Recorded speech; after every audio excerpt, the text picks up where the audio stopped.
नमस्ते बच्चों। Film history and production के तीसरे अध्याय में अगले हमें पढ़ना है निर्देशन यानी कि डायरेक्शन। तो आप सब जानते हैं फिल्म निदेशक का माध्यम है। तो डायरेक्टर का नाम रोशन करा देने वाला फिल्म ही होता है अक्सर।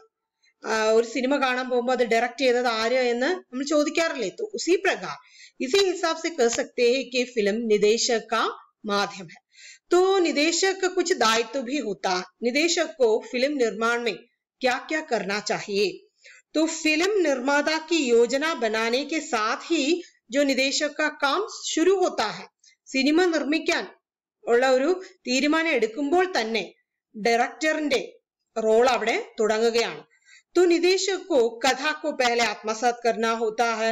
फिर फिल्म निर्माता के विभिन्न सोपानों या संबंधित कार्यों को अपनी नजर और नजरिए के अनुरूप उसे योजनाबद्ध बना देते हैं।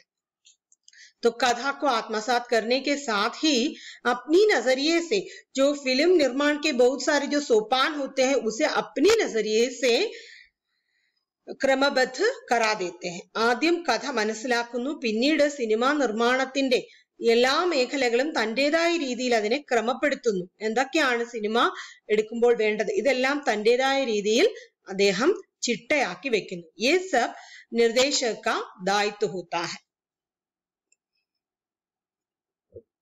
फिर उसके साथ साथ तकनीकी पक्ष पर भी उसकी क्षमता फिल्म निर्माण के हर पहलू को प्रभावित करती है। तो निदेशक को इनके साथ साथ तकनीकी ज्ञान होना आवश्यक है। तो तकनीकी पक्ष पर उनकी क्षमता किस प्रकार है वो फिल्म निर्माण के हर पहलू को प्रभावित करते हैं। डायरेक्टर ടെക്നോളജി എത്രത്തോളം അറിഞ്ഞിരിക്കുന്നു അത്രത്തോളം അദ്ദേഹത്തിന്റെ മേന്മയും കഴിവും ഒക്കെ സിനിമയിൽ നമുക്ക് കാണുവാൻ സാധിക്കും। तो किसी विशेष दृश्यों में किसी विशेष प्रभाव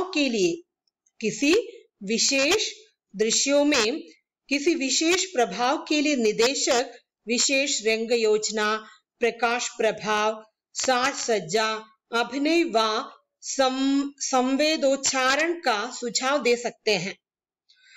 तो किसी विशेष दृश्यों में विशेष प्रभाव डालने के लिए ചില പ്രത്യേക ദൃശ്യങ്ങളിൽ ചില പ്രത്യേക എഫക്റ്റ് ഒക്കെ കൊണ്ടുവരാൻ വേണ്ടി ഡയറക്ടർ എന്തൊക്കെ ചെയ്യുന്നു?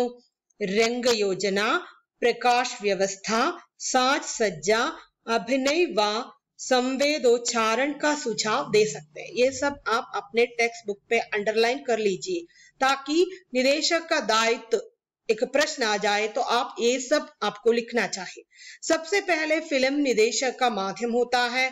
दूसरा पॉइंट ये है कि फिल्म निर्माता की योजना बनने के साथ साथ निदेशक का कार्य शुरू होता है और निदेशक को कथा को आत्मसात करता है। फिर जो निर्माता के विभिन्न सोपान या संबंधित कार्यों को अपनी नजरिए से उसे क्रमबद्ध करना पड़ता है। फिर तकनीकी पक्ष की जानकारी होना आवश्यक है।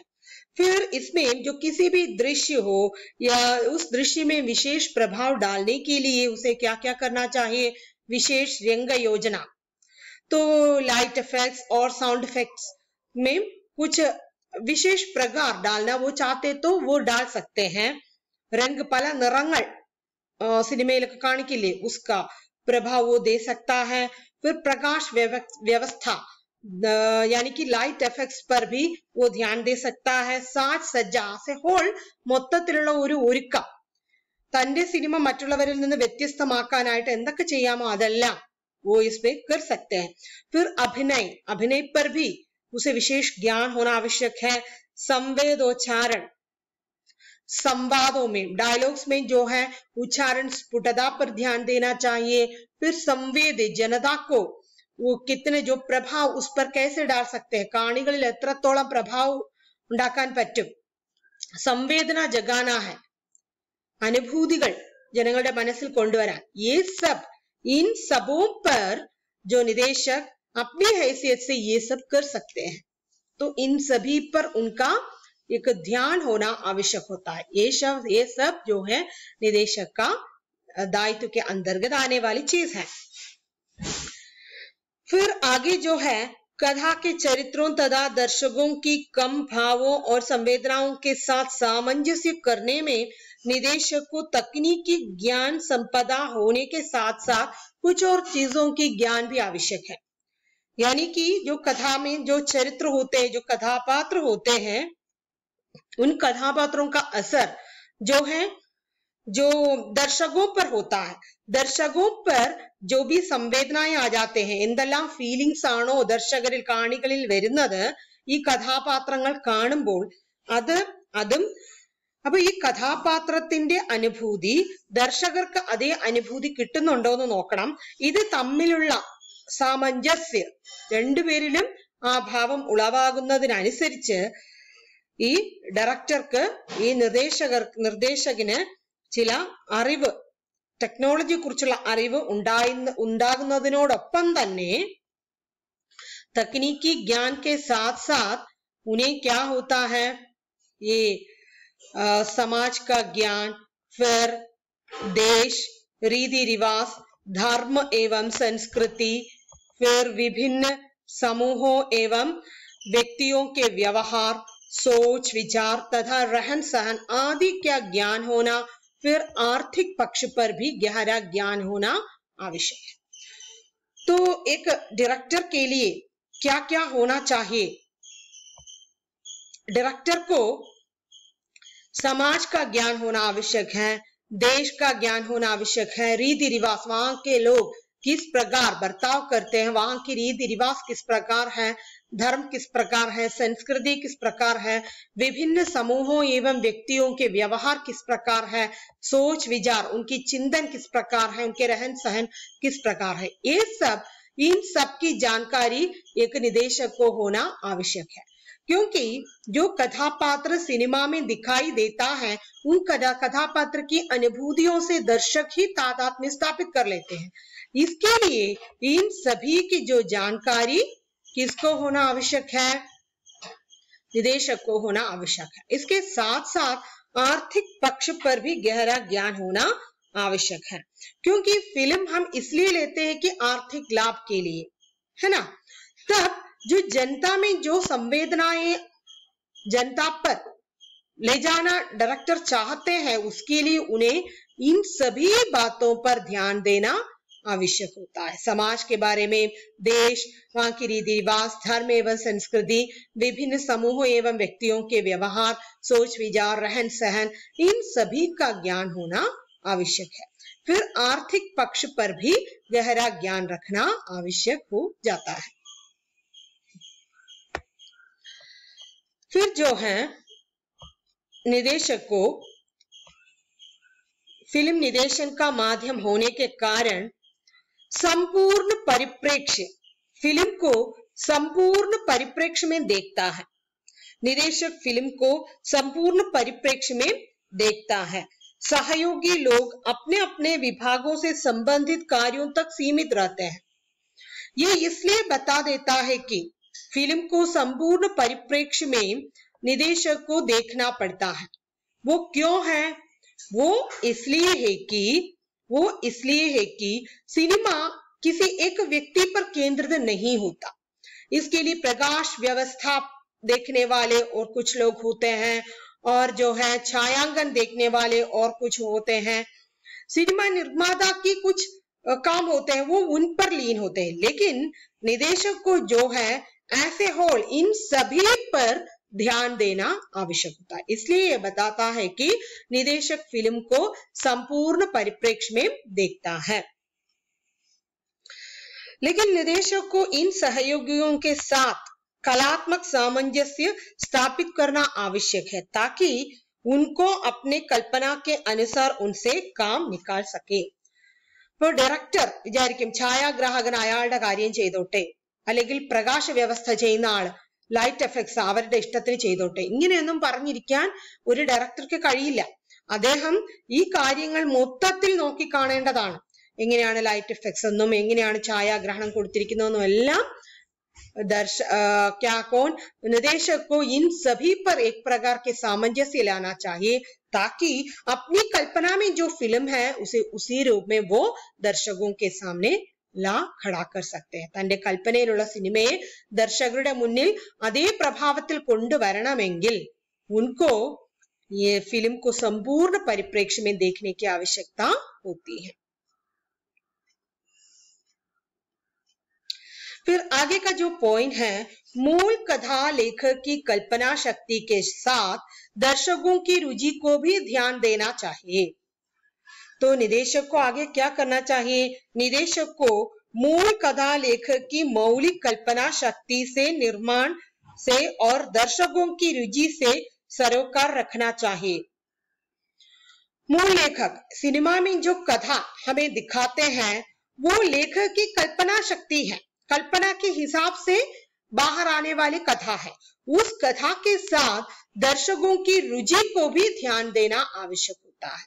ആ കഥയോടൊപ്പം ദർശകർക്ക് എന്താണ് ഇഷ്ടം അതിനെയും ശ്രദ്ധിക്കേണ്ടത് ഡയറക്ടർ ചെയ്യേണ്ടതാണ്. കേവലം എഴുത്തുകാരൻ പറയുന്നത് പോലെ ആ കഥ അതുപോലെയല്ല, അതിൽ ഈ കഥ കൊണ്ടുവന്നാൽ എത്രത്തോളം കാണികൾ അതിൽ ഇഷ്ടപ്പെടും, കാണികളുടെ ഇഷ്ടം എങ്ങനെയാണ്, അതുകൂടെ നോക്കേണ്ട ആവശ്യം ആർക്കുണ്ട്? ഡയറക്ടർക്ക് ഉണ്ട്. वे सिर्फ इससे यही उभर कर सामने आता है कि निदेशक प्रसिद्धि के लिए काम न करते.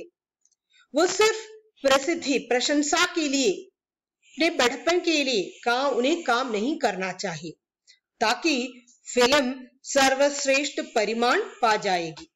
इस प्रकार बिना किसी स्वार्थता से फिल्म बाहर आने से ही फिल्म का जो सर्वश्रेष्ठ परिणाम आ जाएगी. अन्यथा सिर्फ सिनेमा प्रसिद्धि का माध्यम बन जाएगा, नहीं तो लाभ कमाने की उपाधि बन जाएगा.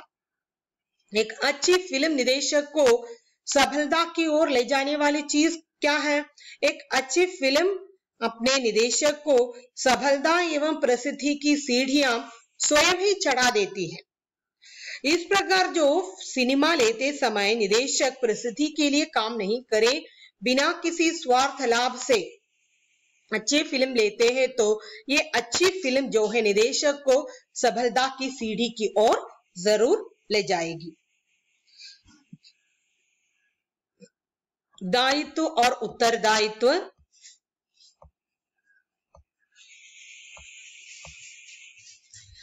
एक सफल निदेशक के कुछ गुण होते हैं, उनके कुछ दायित्व होते हैं, उत्तरदायित्व होते हैं. उन्हें तकनीकी ज्ञान की आवश्यकता होती है, कल्पना शक्ति होना चाहिए, प्रबंध क्षमता भी उनमें होना चाहिए, धैर्य, संवेदनशीलता, रचनात्मक प्रतिभा, अभिनय क्षमता, दृढ़ निश्चय.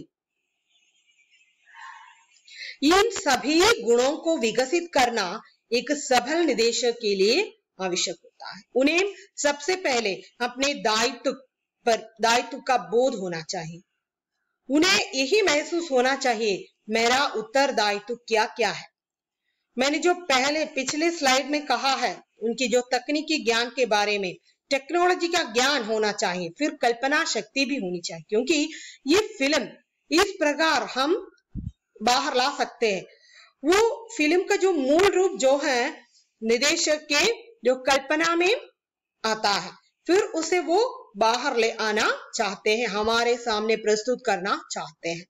फिर प्रबंध क्षमता, इन सभी को फिल्म से जुड़ी हुई सभी को आत्मसात करके उन सभी में दृष्टि डालने की क्षमता किसमें होना चाहिए? निर्देशक में होना आवश्यक है. उन्हें धैर्य होना चाहिए, सिनेमा लेने के लिए धैर्य होना चाहिए, संवेदनशीलता उसमें होना चाहिए, फीलिंग्स जो अनुभूतियां उनके मन में आ जाना चाहिए, रचनात्मक प्रतिभा क्रिएटिविटी उनमें होनी चाहिए. फिर अभिनय क्षमता, हो सके तो वो कभी कभी हम देखते हैं कि वो किस प्रकार का उस जो चरित्र से यानी कि उस किरदार से वो किस प्रकार का अभिनय चाहते हैं. कभी कभी निदेशक उसे अभिनय करके दिखा देते हैं आर्टिस्ट को. फिर दृढ़ निश्चय लेना चाहिए. ये सब जो सफल निदेशक के कुछ गुण होते हैं.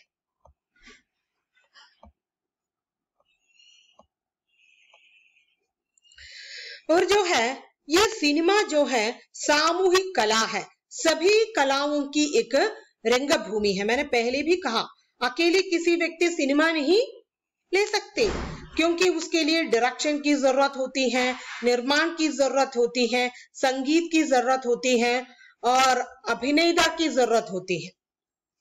जो फिल्म निर्माण एक सामूहिक कार्य है, एक टीम वर्क है, इसलिए बताया जाता है कि फिल्म निर्माण एक सामूहिक कार्य है, एक टीम वर्क है।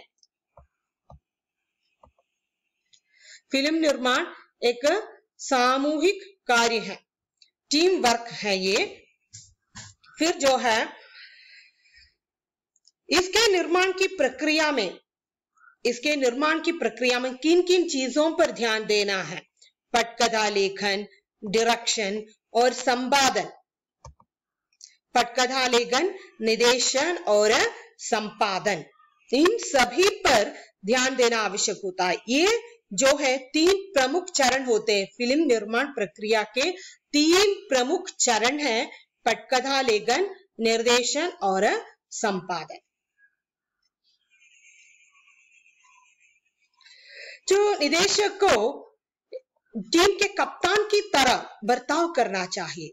जो हम देखते हैं कि कभी कभी ऐसा होता है, जो क्रिकेट वगैरह, हॉकी में टीम के एक कप्तान होते हैं, तो उसी प्रकार निदेशक टीम के जो कप्तान है, उस एक कप्तान अपनी टीम के लिए क्या क्या करते हैं, उसी हिसाब से यहाँ पर डायरेक्टर को करना पड़ेगा। और जो पटकथा को छोड़कर बाकी जो चीजों का इस्तेमाल सिनेमा में करता है, वो सब तकनीकी है, वो सब टेक्नोलॉजी है।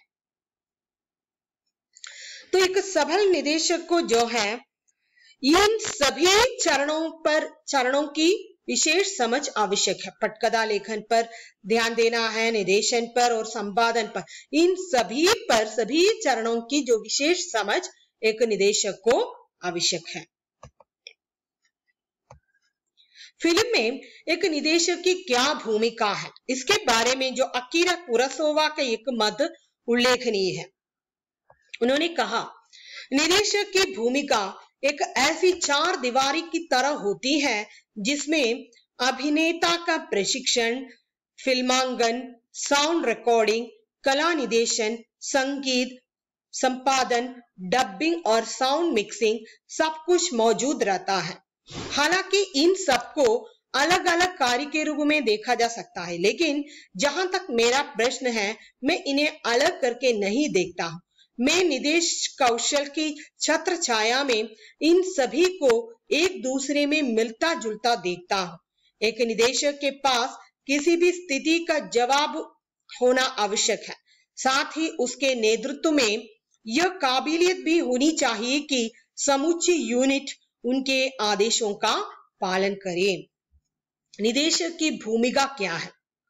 4 दीवारी की तरह होता है। निदेशक की जो भूमिका 4 ദീവാരി 4 തൂണുകൾക്കിടയിൽ 4 മതിലുകൾക്കിടയിലുള്ള അവസ്ഥയിലാണ് ഒരു ഡയറക്ടറിന്റെ റോൾ എന്ന് പറയുന്നത്.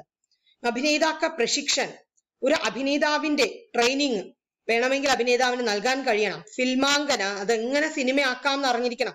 സൗണ്ട് റെക്കോർഡിംഗ്, കലാനിദേശൻ, സംഗീത്, സംവാദ, ഡബിംഗ്, സൗണ്ട് മിക്സിംഗ്, ഇതെല്ലാം അദ്ദേഹം അറിഞ്ഞിരിക്കണം.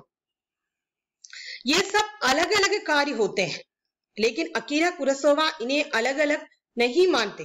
इन सभी को एक साथ लाकर ही वो काम कर लेते हैं।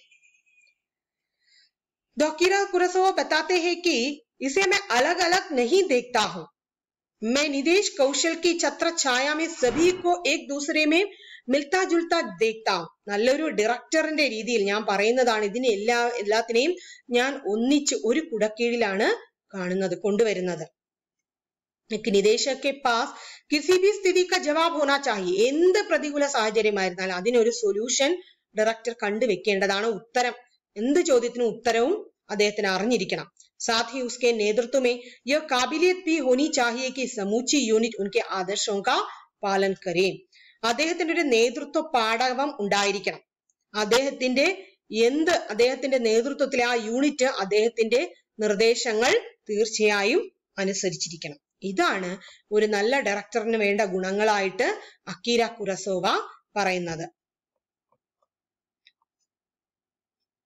एक दूसरे से मिलता जुलता देखना। सभी जो साउंड, अभिनेता का प्रशिक्षण, साउंड रिकॉर्डिंग, कला निदेशन, संगीत, साउंड मिक्सिंग, ये सब, इन सभी को वो जो करते हैं कि इन सभी को उन्होंने जो एक ही छत्र छाया में इन सभी को वो मिलता जुलता देखता है।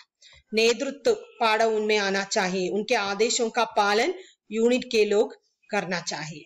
ये सब जो है एक अच्छे निदेशक की जो काबिलियत है।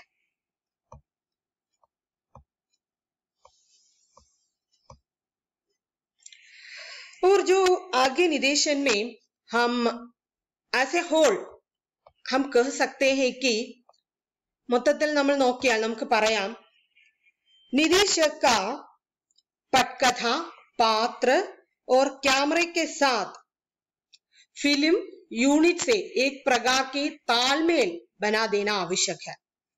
തിരക്കഥ, കഥാപാത്രം, ക്യാമറ ഇതോടൊപ്പം തന്നെ समस्त फिल्मी यूनिट के साथ एक प्रकार के तालमेल बनाना आवश्यक है। ആ പൂർണ്ണമായ ഫിലിം യൂണിറ്റുമായിട്ട് നല്ല ഒരു बंधम ഉണ്ടാക്കിയെടുക്കാൻ സാധിക്കണം। ऐसा करने से ही बेहतर फिल्म सामने आ जाता है। इस प्रकार जो पटकथा, कथापात्र, कैमरा और पूरा का पूरा जो फिल्म यूनिट के साथ एक प्रकार के तालमेल बनाए रखने से ही क्या होता है, अच्छी फिल्में निकलती है। फिल्म निर्माण की इस प्रक्रिया से तबकर एक बेहतर निदेशक और बेहतरीन फिल्म का जन्म होता है। इस प्रकार से ही बेहतरीन फिल्म का निर्माण होता है, बेहतर फिल्म निदेशक हमें मिलता है। तो पटकथा, पात्र, कैमरा और संपूर्ण यूनिट के साथ अच्छे जो ताल मिलाव बनाए रखने वाले निदेशक ही अच्छे फिल्म का निर्माण कर सकते हैं। तो ऐसे करने से ही अच्छे फिल्म हमें मिलते हैं और अच्छे डायरेक्टर भी वो बन जाते हैं। यही जो निदेशन के बारे में है। आगे फिल्म सेंसरशिप, जो फिल्म सेंसरशिप को लेकर मैं अगली वीडियो में फिर से आ जाऊंगी। तब तक के लिए विदा लेती हूँ। धन्यवाद।